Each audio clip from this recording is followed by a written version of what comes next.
इस वीडियो में हम लोग बात करेंगे वारंट मामले और समन मामलों में क्या अंतर होता है। आप लोगों ने वारंट और समन मामलों को सीआरपीसी के अंतर्गत पढ़ा जरूर होगा या उनके बारे में नहीं जानते, तब भी आपके लिए यह जानना जरूरी है कि समन मामले कौन से होते हैं और वारंट मामले कौन से होते हैं, क्योंकि भारत के प्रत्येक व्यक्ति को कानूनों के बारे में समुचित जानकारी होना बहुत जरूरी है। नहीं तो आपके साथ हमेशा अन्याय होता रहेगा, आप कभी भी उसका विरोध नहीं कर सकते, क्योंकि आपको जब कानूनों की जानकारी नहीं है तो आप विरोध उसका कैसे कर पाएंगे। तो इसीलिए आपको यह वीडियो पूरा देखना चाहिए और अगर कोई चीज समझ में नहीं आती है तो आपको कमेंट करके जरूर पूछना चाहिए, मैं उसका जरूर उत्तर दूंगा। तो चलिए बात करते हैं कि समन और वारंट मामले क्या होते हैं और इनमें क्या अंतर होता है। सबसे पहला अंतर समन और वारंट मामलों में है वो है गंभीरता की, इनकी प्रकृति को लेकर।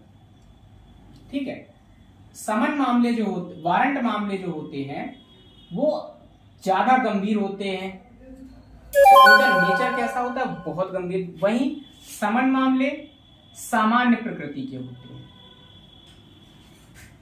तो इनकी प्रकृति, इनके नेचर के संबंध में ये कि वारंट मामले बहुत गंभीर मामले होते हैं और समन मामले सामान्य प्रकृति के मामले होते हैं। जैसे अगर आपने किसी का मर्डर किया है, ठीक है, किसी को जान से मारने की धमकी दी है, तो ये गंभीर मामले हैं। किसी का सर फोड़ दिया, वहीं आपने किसी को गाली दे दी, तो ये सामान्य प्रकृति का मामला है। ठीक है, तो ये समन मामला होगा। तो इनकी प्रकृति के संबंध में पहले अंतर में हम लोगों ने जाना कि वारंट मामले गंभीर होते हैं और समन मामले साधारण मामले होते हैं या कम गंभीर मामले होते हैं। दूसरा अंतर है वो है इनके दंड के संबंध में।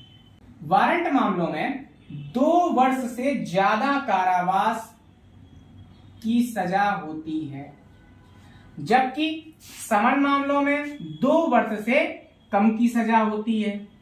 दूसरा अंतर है इनमें सजा के संबंध में, जहां पर वारंट मामलों में गंभीरता को देखते हुए उसकी सजा 2 वर्ष से अधिक की ही होती है और ज्यादातर मामलों में कठोर कारावास होता है।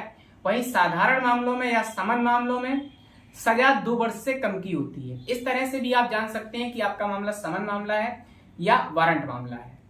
जैसे आप आईपीसी खोलिए, उठाइए, उसमें देखिए जिन जिन मामलों में 2 वर्ष से कम की सजा दी गई है वे सभी मामले समन मामले होंगे, और जिन मामलों में 2 वर्ष से ज्यादा की सजा है वो सभी मामले वारंट मामलों के अंतर्गत आएंगे।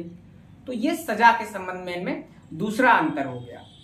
तीसरा अंतर है वारंट मामले सीआरपीसी की धारा 2 जिसे अंग्रेजी में 2Y में परिभाषित हैं, वहीं समन मामले सीआरपीसी की धारा 2Y या W में परिभाषित है। तीसरे अंतर में हम लोग जानते हैं कि इन समन और वारंट मामलों की क्या परिभाषा होगी और ये कौन से अधिनियम में होंगे और उस अधिनियम की कौन सी धारा में होंगे।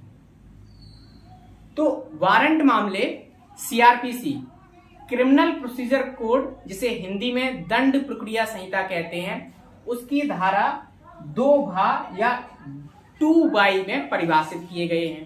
दंड प्रक्रिया संहिता के ही अंतर्गत धारा 2 या 2W में परिभाषित है।